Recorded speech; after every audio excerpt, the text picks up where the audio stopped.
देशातलं एक फार मोठं व्यक्तिमत्व आज आपल्यातनं निघून गेलं, ज्याने देशाच्या अर्थव्यवस्थेला एक वेगळी दिशा देऊन देशाचं अर्थकारण सुस्थितीत आणलं होतं।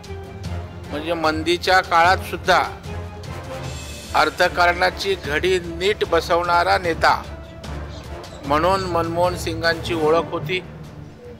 एक अजातशत्रू राजकारणात असताना सुद्धा सर्व पक्षांशी सलोख्याचे संबंध, आपला देश, आपलं काम, देशाचं अर्थकारण या भोवती संपूर्ण आयुष्य त्यांनी वेचलं आणि देशभक्तीच्या भावनेतनं त्यांनी या ठिकाणी काम केलं आणि एक मोठा नेता आपल्या देशातला।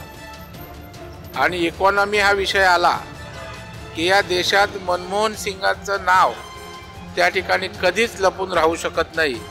एवढं मोठं योगदान आपल्या देशाच्या अर्थव्यवस्थेमध्ये त्यांचं होतं। त्यांनी अर्थमंत्री म्हणून, पंतप्रधान म्हणून त्या ठिकाणी केलेली कामगिरी या ठिकाणी निश्चितच चिरंतन लक्षात राहील अशा प्रकारची आहे।